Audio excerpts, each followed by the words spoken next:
morning, students. Welcome to Literature Learning. Turn with me to page 60 for the literature lesson, The Eyes Have It by Ruskin Bond.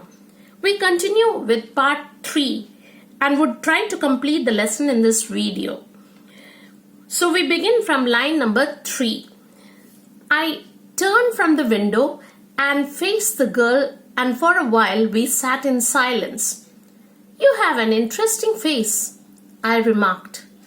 I was becoming quite daring, but it was a safe remark. Few girls can resist flattery. She laughed pleasantly, a clear, ringing laugh.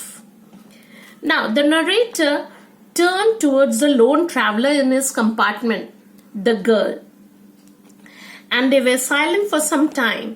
Then he complimented the girl by telling her that she had an interesting face. And he says that he felt he had become a bit daring to have commented on the girl, but his remark was a safe remark.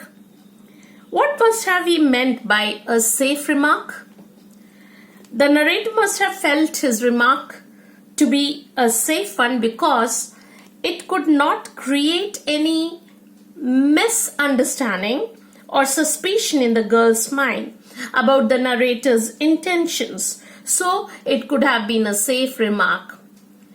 And then he says, few girls can resist flattery. So girls, according to him, cannot withstand or hold out against flattery.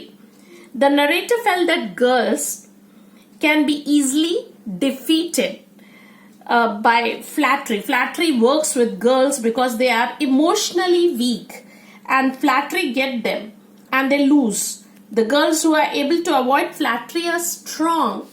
But then he thought this girl may appreciate his comment. So this girl was no exception, for she laughed. He says she laughed pleasantly. She appreciated the comment and laughed in a clear ringing tone and said, "It's nice to be told I have an interesting face. I'm tired of people telling me I have a pretty face." So the girl appreciated the adjective used by the narrator, interesting, for the girl's face instead of pretty, that the girl said others call her pretty, for she was always told by people that she had a pretty face. The next line. "Oh, so you do have a pretty face," I thought.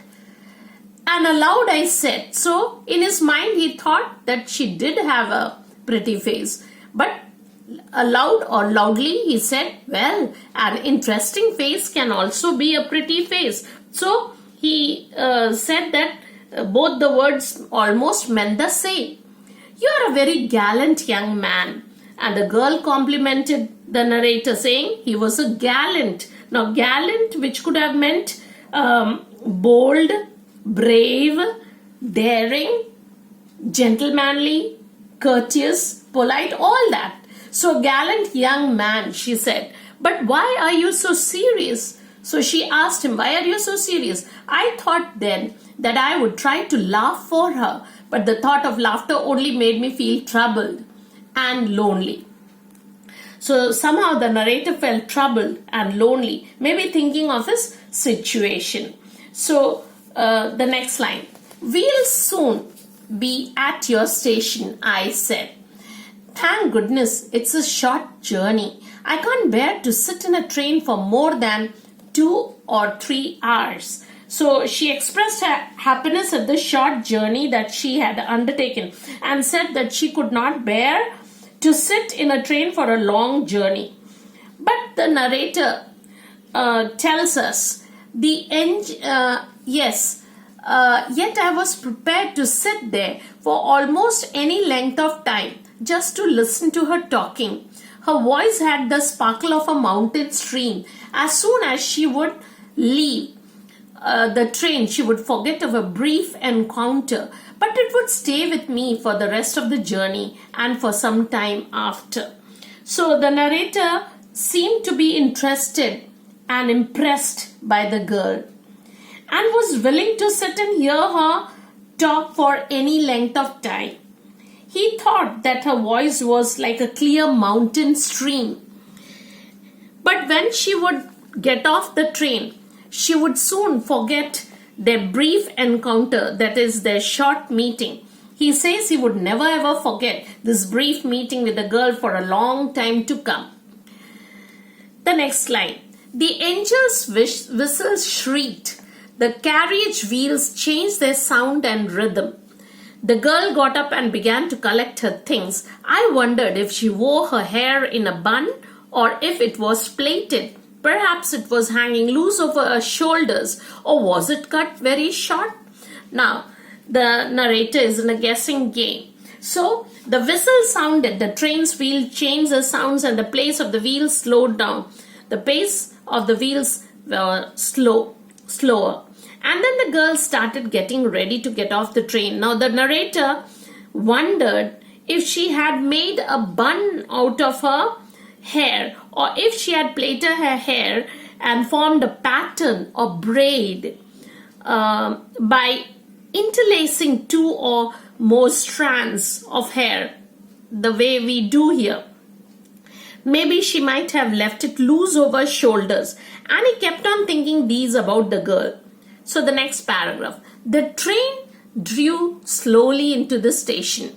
Outside there was the shouting of porters and vendors and a high-pitched female voice near the carriage door. That voice must have belonged to the girl's aunt. The narrator was very sensitive to all the voices because he could not see. His rather other senses are working very fine. So he heard all the sounds of the vendors and then the girl's aunts also. And the girl wished him goodbye. She was standing very close to me, so close that the perfume from her hair was tantalizing. I wanted to raise my hand and touch her hair, but she moved away. Only the scent of perfume still lingered where she had stood. So the narrator tells us here that the train came to a halt at Saharanpur. Yes, Saharanpur was her destination. And there were the shouts of the vendors, and the girl's aunt had come, and so she wished him goodbye. The narrator felt that the girl, while wishing, was standing close to him. And the perfume for her hair was tantalizing. That means exciting. So it was exciting his senses or exciting his desires. And he wanted to touch her hair. But she had moved away. And now the smell lingered or lasted or remained with him for some time. The narrator says the train, there was some confusion in the doorway. A man getting into the compartment stammered an apology. Then the door banged and the world was shut out again. I returned to my berth. The guard blew his whistle and we moved off. Once again I had a game to play and a new fellow traveler.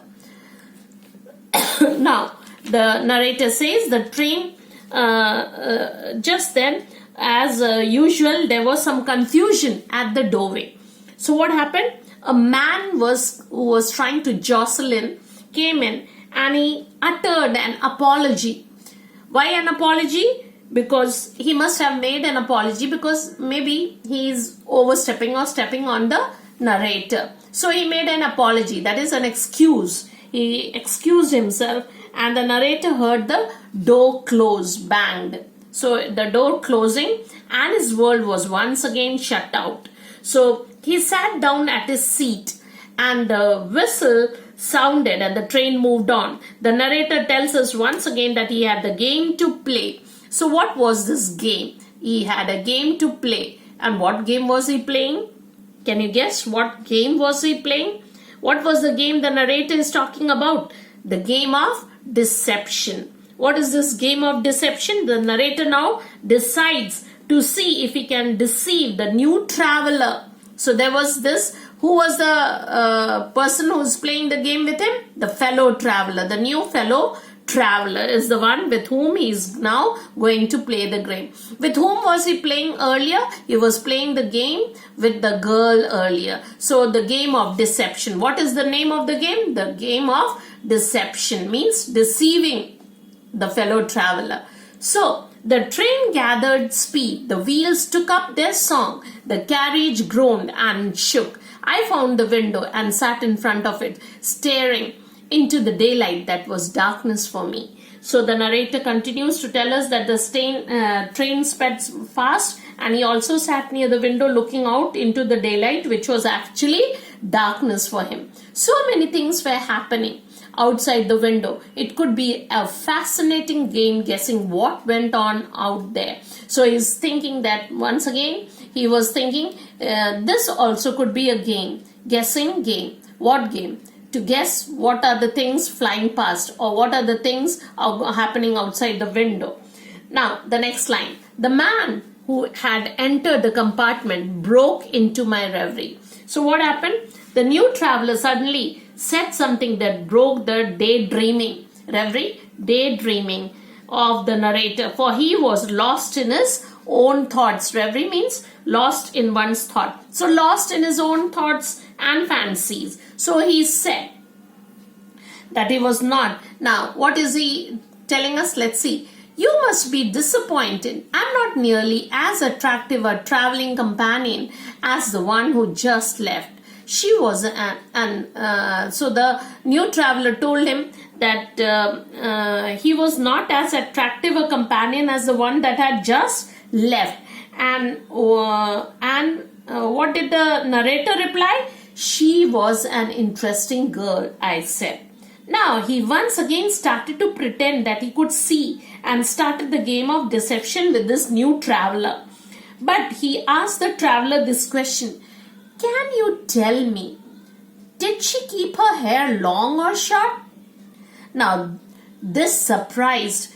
In the next line, the new traveler asks, I don't remember. Now, just see what the new traveler. Can you tell me, did she keep her hair long or short? Asked the narrator.